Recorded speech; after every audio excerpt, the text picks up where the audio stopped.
Beijing and the Trump-Xi meeting. Beneath the ceremonial optics and carefully choreographed statecraft lies far more consequential questions. Can the two rival superpowers, increasingly divided by economic nationalism and strategic mistrust, can they negotiate a fragile equilibrium before competition escalates into sustained confrontation?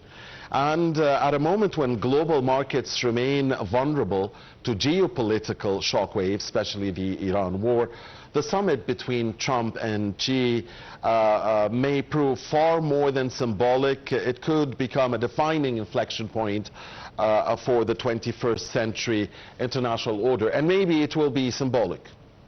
Yet deeper questions persist, as will this encounter, will this encounter produce a pragmatic roadmap for coexistence between the world's two largest economies, the two big superpowers, or merely postpone an intensifying struggle for dominance? We will try to find answers to these questions and get a deeper understanding of the significance of the U.S. President's visit to China, the first in decades for an American president, with our dear distinguished guest with us here in the studio, Dr. Asmaa Elzeiny, the Senior Fellow, Global Peace Institute member, and that Global Peace Institute is based in the UK. Good evening, Dr. Asmaa. Thank you very much for joining us, as always. Very good evening. Thank you very much for having me today. Thank you, Dr. Asmaa. Looking forward to hearing you, but first allow us, please, to read our top stories of the night. As Prime Minister Mustafa Madbouli affirmed that the state's clear direction is to build a competitive generation, and noted that there are continuous directives from President Sisi to prioritize the training of human cadres in modern technology. The Prime Minister's remarks came as he attended the ceremony of the Education Development Funds in the new capital, the administrative capital, on behalf of the President. During the ceremony, Premier Madbouli launched both the 1 Million International Licenses Initiative and the International Labour Market Observatory, which aimed to connect youth with the labour market and offer them developed digital skills. And on the sidelines of his participation in the BRICS Foreign Ministers meeting in New Delhi, India, Foreign Minister Badr Abdul Ati met with India's Prime Minister Narendra Modi. The Foreign Minister affirmed his keenness on expanding cooperation with India in the fields of economy, trade and investment. The discussions addressed the latest regional developments, where Minister Abdul Ati reviewed Egypt's efforts of de-escalation in the Middle East. Abdul Ati also held talks with India's Minister for Foreign Affairs, where they praised the recent tangible development in bilateral relations between Cairo and New Delhi in various domains. Minister Abdul Ati also conferred with his Brazilian counterparts, as he expressed Egypt's keenness on enhancing the Egyptian-Brazilian ties, particularly in the light of the signing of the Strategic Partnership Agreement between Egypt and Brazil in November of 24. Earlier, the Foreign Minister took part in the BRICS Foreign Ministers meeting, and addressing the gathering, Dr. Abdul Ati outlined Egypt's strategic vision for the bloc, emphasizing economic integration and global institutional reform. He also discussed initiatives proposed by Egypt within the BRICS framework, including the establishment of a grain logistics center in East Port Said to bolster food security, thereby contribute to industrial, commercial and investment cooperation. Those were our top stories of the night. Again, our main topic here is Mr. Trump's visit to China and his meeting with Mr. Xi Jinping, as the world attaches a lot of importance to this historic encounter, and we are asking ourselves whether this summit will produce genuine strategic breakthroughs, or will it merely delay the deeper geopolitical divide. Again, we are joined here by Dr. Asmaa Elzeiny, the Senior Fellow at the Global Peace Institute UK. Dr. Asmaa, allow us to watch a report about our main topic for tonight. When we come back, it's going to be the uninterrupted Q&A session. Thank you for staying with us, and thank you, ladies and gentlemen, for being here with us.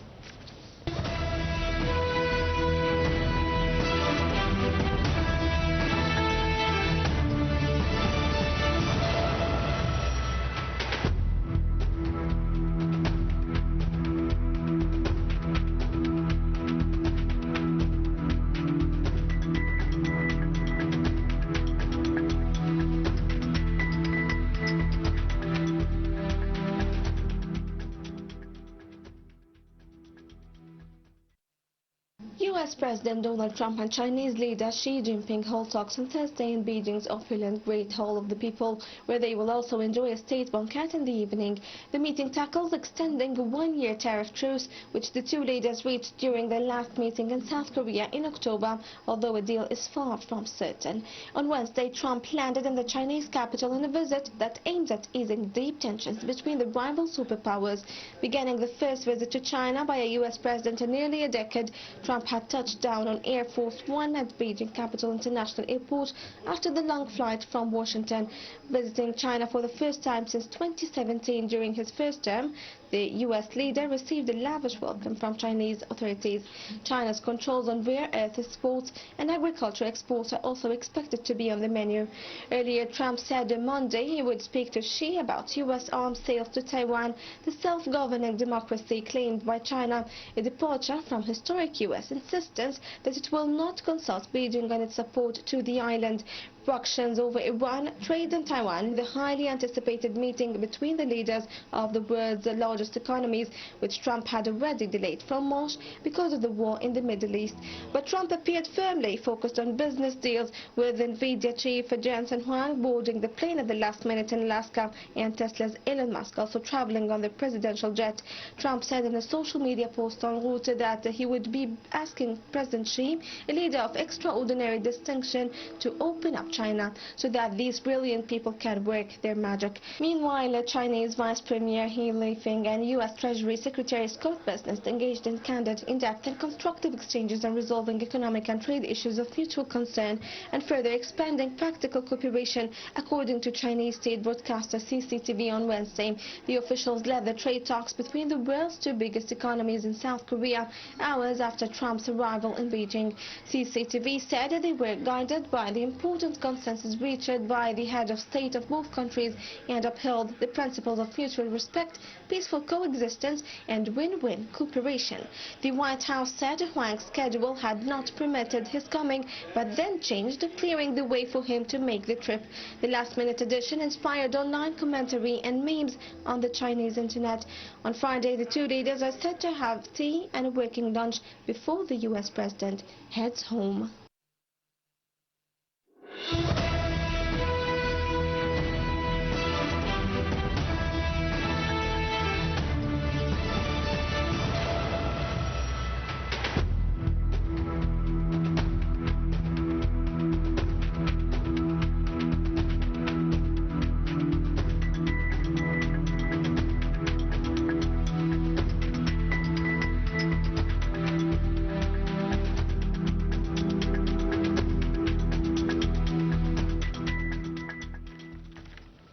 Welcome back, and thank you for staying with us, ladies and gentlemen, and many thanks to Reem Tamer for this report. And we're back here in the studio with Dr. Asmaa Elzeiny, the Senior Fellow at the Global Peace Institute, UK.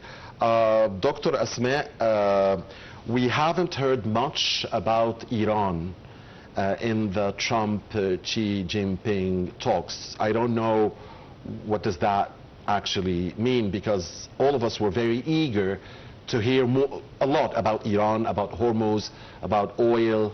So what do you make of this? Actually, I truly believe that Iran was on the table, but it is not necessarily that the discussion was open. I believe the two leaders, it's a must that they discussed what's happening in the region, the American-Israeli-Iran war. But it is not open for discussion, because I believe the situation is becoming more complex to be exposed like publicly. The American president needs to to have a support out of this visit, because what is happening inside, people are day after day are feeling that they do not know the exact situation, especially with the cost of the war, which is increasingly in an amazing way, increased in an amazing way. What's more important than geopolitics in this visit is the economic part.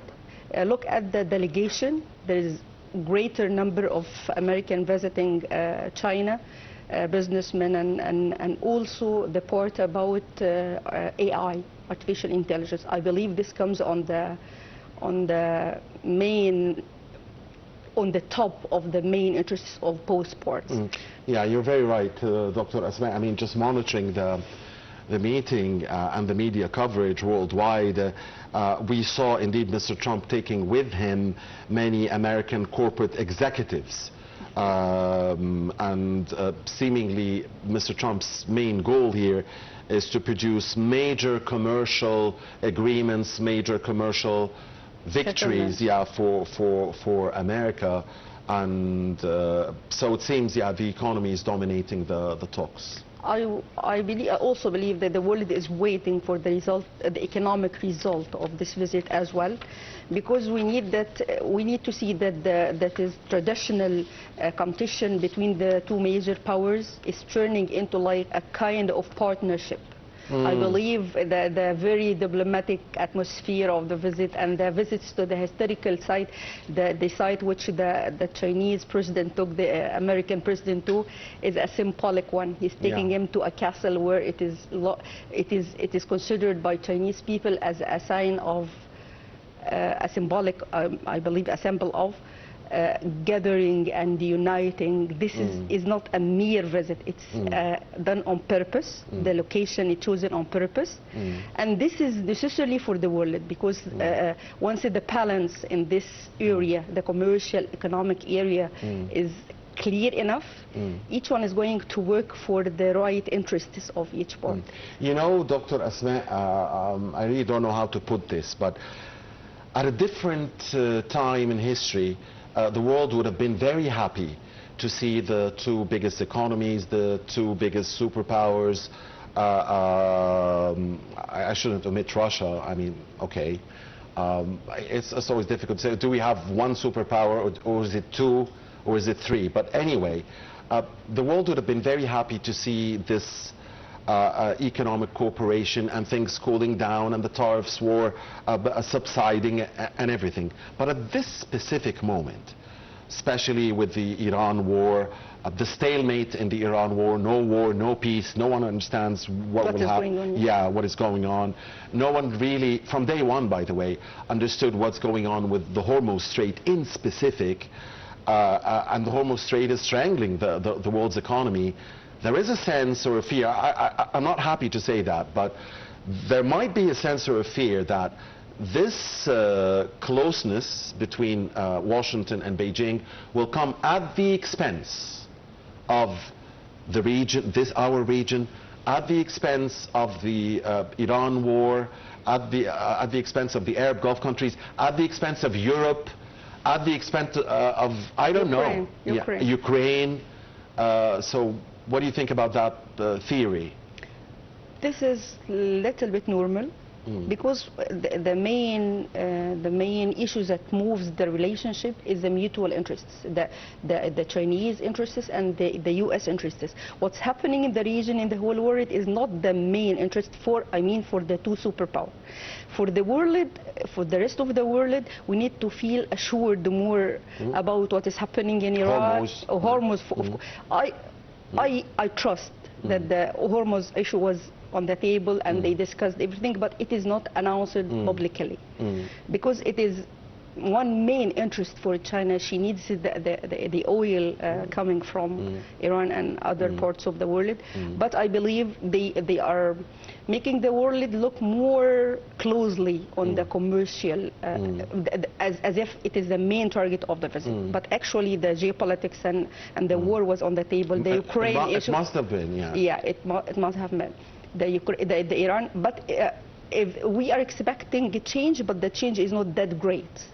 We are going to watch the coming like few days. We are going to watch the European reaction towards the visit, and the other major powers of the world. We are going to look how Russia is going to react, and even the whole Arab region most affected by the American-Israeli-Iran war is going to react to this. But the issue of energy was there. I believe that the war was there. It had to be. It was there. Even President Trump didn't answer to the question by one of the journalists asking him, did you discuss Taiwan? The issue of Taiwan. This is a very important, a crucial, important topic for China, but it was not publicly announced. Right. So there must be a lot of secrets between the two men, Trump and Xi Jinping. Again, back to Iran. You know, we can't stop talking about that. Because Iran and Hormuz. Yeah, it affects the world actually. But if there are concessions that will be made by one party or the other, do you think that Washington is more likely to give some concessions to Beijing regarding the Iran issue, or do you think that Beijing is more likely to give some concessions to Washington regarding Iran? It's supposedly its ally.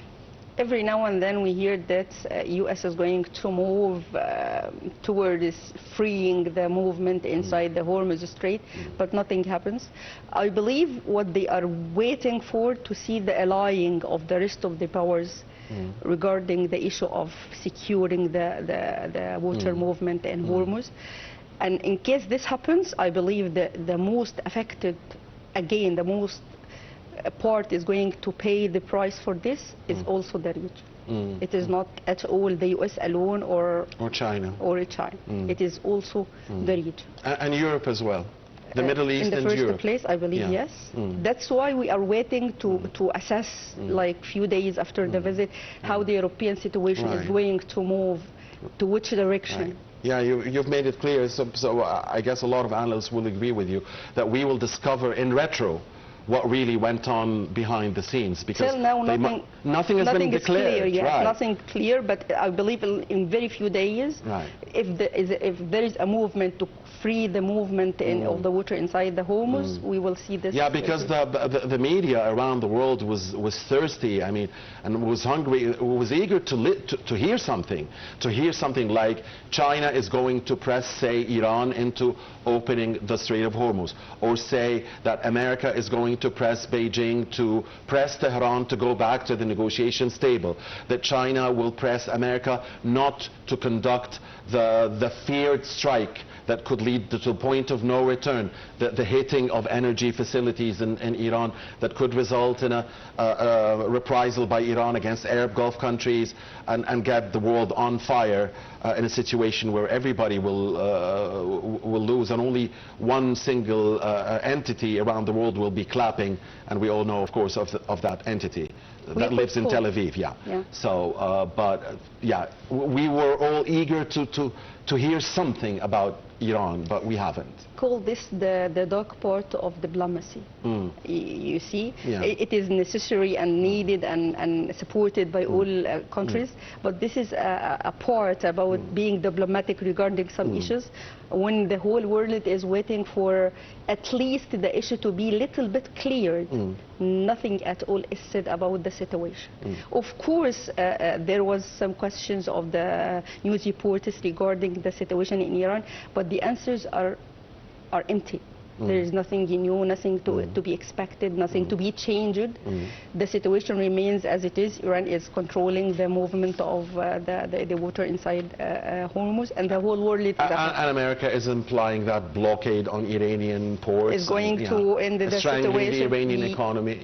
We are able to solve the situation, but nothing is announced in which way the situation is going to be solved. So, in general, Dr. Asmaa, you think that this visit will end up being consequential, or will it just be diplomatic celebrations, festivities, and just the photos and the pictures that Trump got at the historic Chinese sites? The long-awaited face-to-face meeting between the two superpowers, the emerging power of China and the U.S., I believe, it's long-waited. It was scheduled long before and was postponed because of what's happening in the region.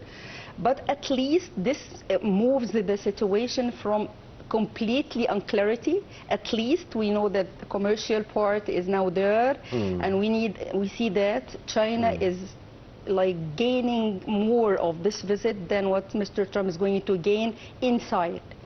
They are getting like lying about the situation in for them. Taiwan is a priority, and I believe also President Trump is achieving little bit success, needing to change the internal situation, especially in the renewal of elections.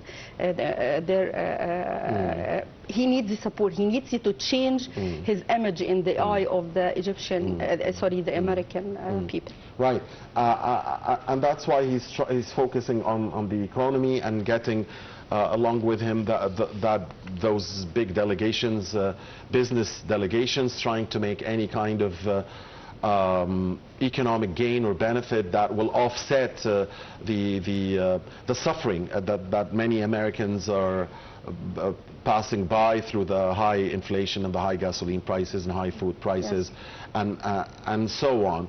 And that leads us to the issue of the tariff dispute, because the tariff dispute was a big, at one moment, that was the top news item in the world, the tariff, the Trump tariffs. So what's happening, or what's going to happen with the tariff confrontation? Also regarding the tariffs and this situation, I believe China is gaining more in regard of this, because it is carrying the slogan of "Made in China" to have a new era.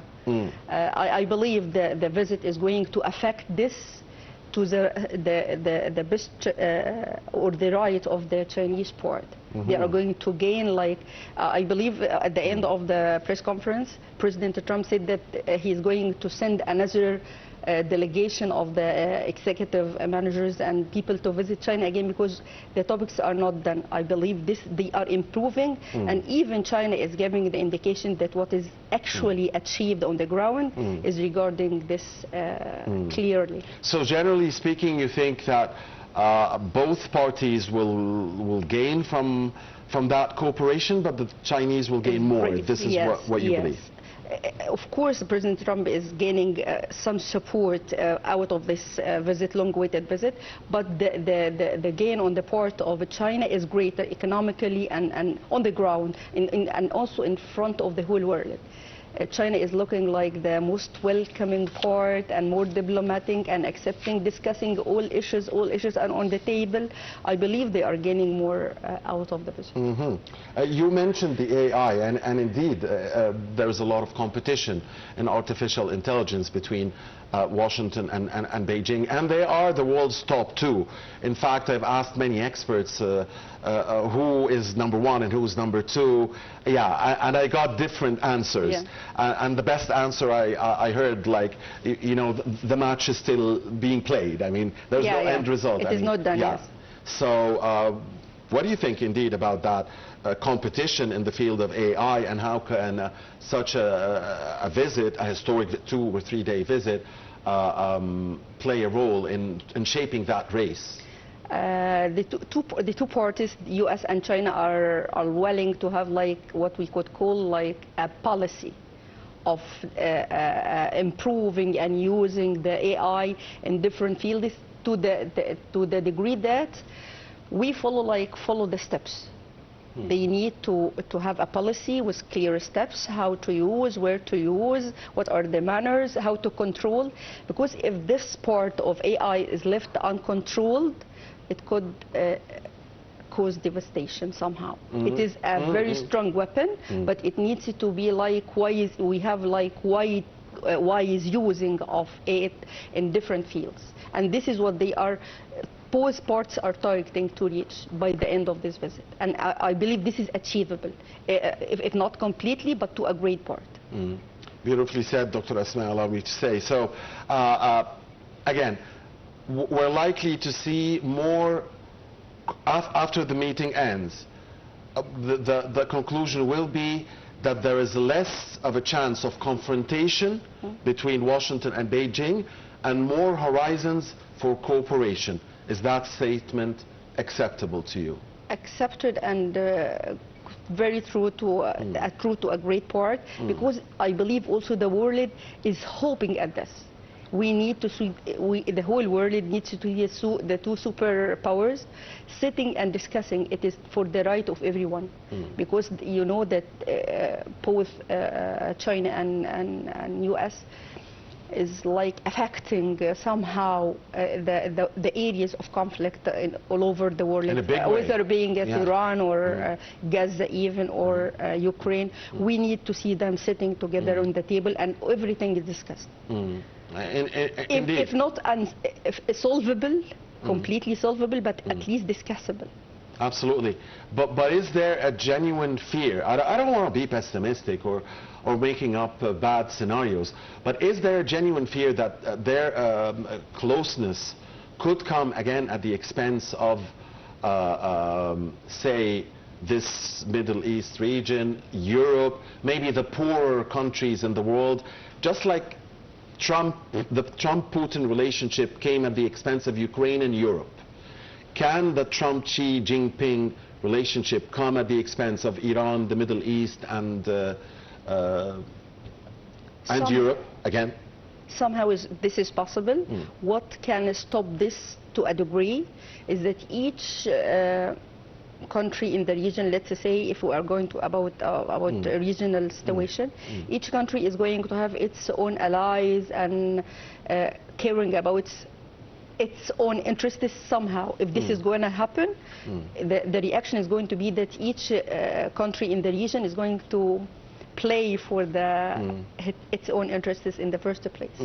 And this is happening actually.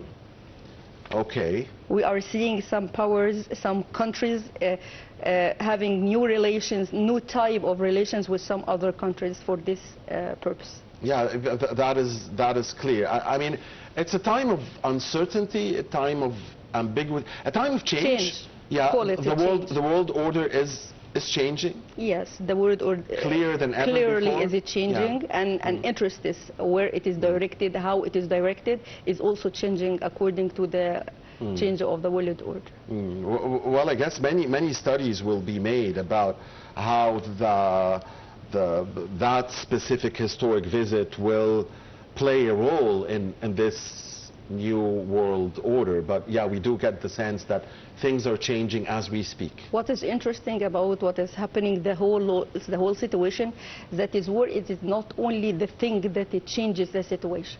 Of course it is the most grave and the most important, but actually geopolitics, in addition to economy and commerce and energy and other things, are affecting the situation maybe greater than the actual war, the fighting or the dispute or whatever the reason of the fight, but the other byproducts of the situation is affecting the region and the whole world. Look at the crisis of energy in Europe and how it is affecting the reactions and situations, and look at the region as well. Again, I'm going back to the point of who will give, which party will give concessions to the other. And I guess this is a genuine question. Can we say that China, for instance, is looking for concessions from the United States, political, say, concessions, in return for economic cooperation? Like China, I'm going to give you, America, the economic cooperation that you need at the moment, but you give me the political concessions because we know that you are not affected. You are very affected by the Iran war, and the Hormuz situation and the global situation. But we can also say that the opposite may be true, because China is suffering from the situation in Hormuz and so on. So maybe it is the party that has to do the concessions, the political concessions, in return for the American economic cooperation. So again, I mean, the balance here, I mean, who needs who more? Both need each other, but let's call it not concession, let's call it little bit change of situation. to the first to start to show this kind of a change. Maybe it is going to be the U.S. in my expectation, to the right, the political change, and in front of the economic change from the right, on the side of China. So again, you're sticking with your belief that both will benefit, but China will benefit more. More, and economically greater than politically. Okay. And this is more important for them. They are achieving the target they are putting in front of the whole world. They are smart enough to focus on this. Actually, the war is affecting the interests and everything, but economically, it is more important for China to be the supreme superpower. So economy is that makes a lot of sense. Economy is as a louder voice. Yeah, and it's China's main goal. And again, that would mean, I'm not going to say that China will let go of Iran at all. But it is not that priority. It is there. It is important. It is on the table. It is important for them. But before this comes the issue of having appearing for the whole world as the supreme economic power. Right. I believe they are achieving. They are successful in achieving this gradually. Yeah, again, that makes a lot of sense. And the way America is treating China.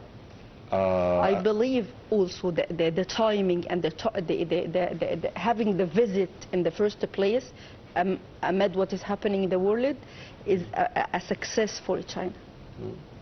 Right, absolutely.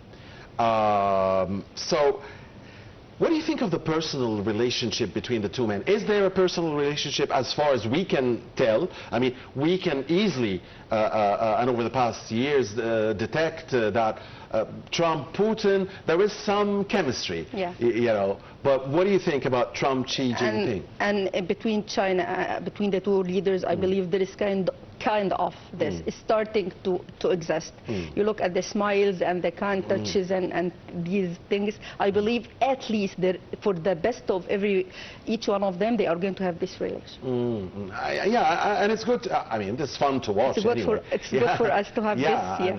So at least there is not this. There's no tension. There is no. Usually there is like a kind of analyzing the facial, the facial expression and body language. I believe they are on their way to have this warm friendship. You know what? I mean, this specific meeting, Dr. Asmaa, Trump, Xi Jinping, reminded us of the.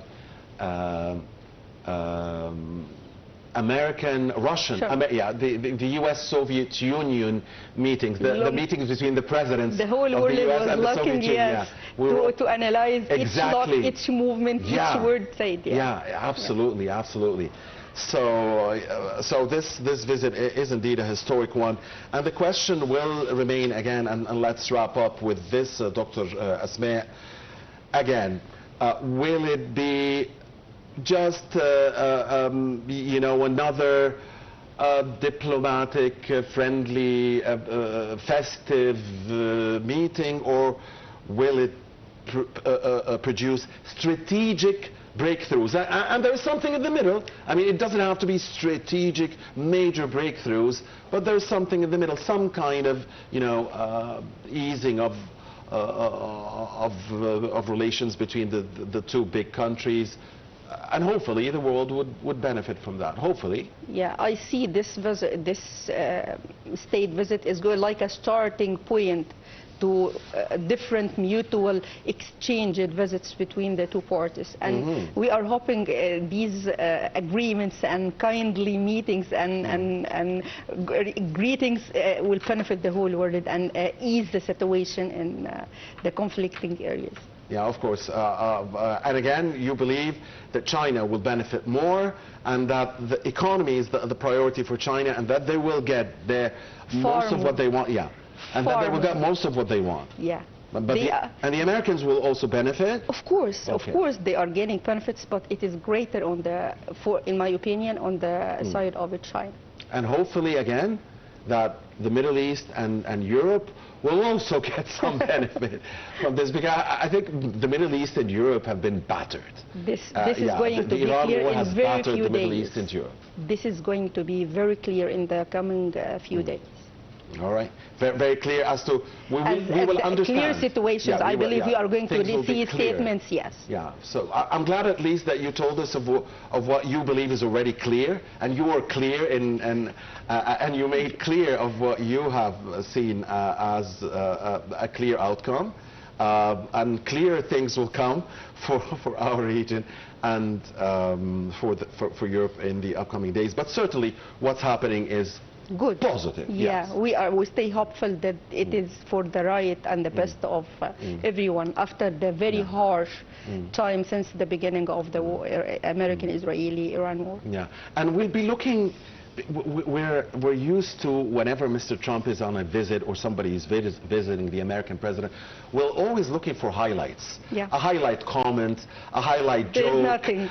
Yeah, so I mean, we're still looking for that. There is another day of the visit. Don't rush things. All right. Tomorrow we might see this. Yeah. All right, beautiful. Thank you very much, Dr. Asmaa Elzeiny, the Senior Fellow at the Global Peace Institute, based in the UK. Thank you as always for being with us. It's been a pleasure having you and listening to you. Thank you. The pleasure is totally mine. Thank you. Thank you, Dr. Asmaa, and thank you, ladies and gentlemen, for watching us. Please stay with Nile TV.